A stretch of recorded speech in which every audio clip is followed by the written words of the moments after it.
À votre avis, est-ce que c'est vraiment possible de contrôler ses émotions? Typiquement, la passion amoureuse. Est-ce qu'on peut vraiment la contraindre, l'enchaîner, la forcer à se montrer docile? Ou est-ce que du moment qu'on tombe amoureux, on est foutu quoi qu'il advienne? Cette problématique, j'ai vraiment l'impression qu'elle est centrale à la littérature du XVIIe. Elle revient très souvent dans les tragédies, mais aussi les nouvelles historiques. C'est souvent présenté comme un idéal d'ailleurs, comme une forme suprême de vertu que de contrôler parfaitement ses émotions sans rien laisser déborder. C'est un peu flippant passer un stade.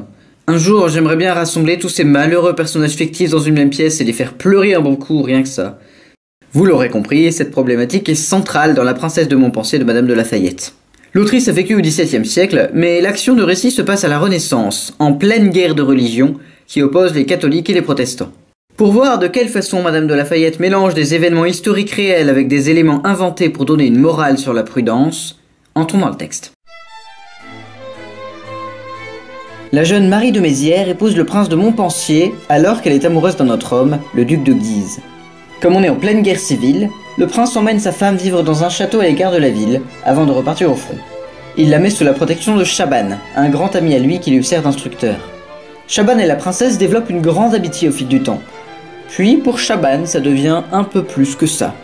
Il tombe amoureux de sa jeune élève, mais n'obtient que du mépris lorsqu'il lui avoue ses sentiments. Quelque temps plus tard, au cours d'une trêve, deux seigneurs puissants se perdent dans la campagne, et rencontre la princesse de Montpensier alors qu'elle passe devant eux en barque sur une petite rivière.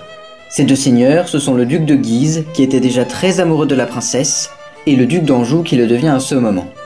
Si vous suivez, ça fait maintenant 3 hommes qui sont désespérément amoureux de la princesse de Montpensier. En fait, quand on y pense, le seul homme qui n'est pas amoureux d'elle, c'est son propre mari. Parle d'une situation déprimante. Revoir le duc de Guise fait prendre conscience à la princesse de Montpensier que sa passion n'est pas tout à fait éteinte. Elle et son mari retournent vivre à Paris, où réside habituellement de Guise. Ils se voient régulièrement et s'échangent des signes discrets de leur affection. Mais au cours d'un bal masqué, la princesse se révèle accidentellement devant le duc d'Anjou, le prenant pour son amoureux. Le duc d'Anjou comprend alors qu'il a un rival, ce qui le met en rage et le désespère. Il cherche à se venger du couple, d'abord en montant le roi de France contre de Guise, puis en faisant croire à la princesse de Montpensier que son amoureux est infidèle. En effet, le duc de Guise est sur le point d'épouser Marguerite de Valois pour des raisons politiques. Mais le duc d'Anjou veut faire croire à la princesse qu'il le fait par infidélité. La princesse de Montpensier est troublée par cette révélation, mais pas pour longtemps. Pour lui prouver que sa passion est sincère, de Guise renonce à un mariage très avantageux avec Marguerite de Valois pour épouser une princesse ordinaire à la place, ce qui les réconcilie. Ah, ces riches et leurs intrigues de pouvoir. Imaginez épouser une femme pour prouver votre amour à une autre femme. Complètement dingue.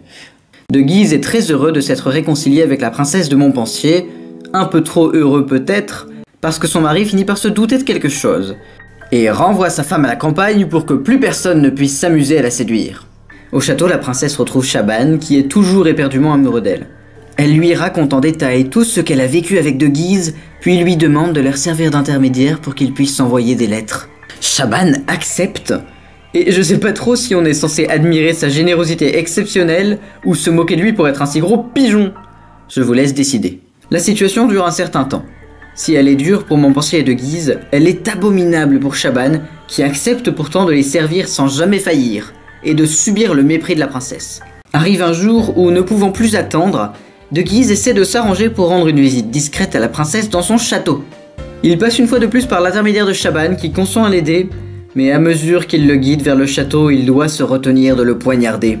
J'exagère pas, hein. Pour citer Madame de Lafayette, le comte s'abandonnait à un désespoir et à une rage qui le poussa 1000 fois à donner de son épée au travers du corps de son rival. Le gars est à bout. De Guise et la princesse se retrouvent dans une chambre en pleine nuit, mais le mari entend du bruit et s'approche afin de voir ce qui se passe. Il tambourine à la porte. De Guise parvient à s'enfuir, et quand le prince de Montpensier entre dans la chambre, il trouve sa femme seule avec Chabannes, et croit qu'il s'agit de son amant. Il est tellement furieux qu'il voudrait tuer Chabannes sur le champ, mais la princesse de Montpensier s'interpose et s'évanouit, permettant à Chabannes de quitter les lieux. Quelque temps après, les conflits reprennent. Chabannes, qui s'était retiré dans un faubourg à Paris, est tué au cours du massacre de la Saint-Barthélemy. Quant à de Guise, eh bien, le temps lui fait oublier sa passion pour la princesse de Montpensier, au profit d'une autre maîtresse. Quand la princesse de Montpensier entend parler de cette nouvelle union, elle en meurt de douleur. Et le livre s'achève sur une morale sévère. Elle aurait pu être heureuse, mais il aurait fallu qu'elle agisse avec plus de prudence et de vertu. C'est une histoire d'amour que Madame de Lafayette raconte, mais ce qui en sort, c'est un tableau de la société de son temps. Et ça fait pas envie. Entre toutes ces intrigues matrimoniales, ces jeux de séduction qui doivent se faire dans l'ombre, ces manigances et intimidations, c'est à se demander comment les aristocrates faisaient pour pas devenir dingues. Peut-être qu'ils l'étaient. Ce qu'on voit bien aussi, c'est la pression qui pèse sur les épaules des femmes en particulier.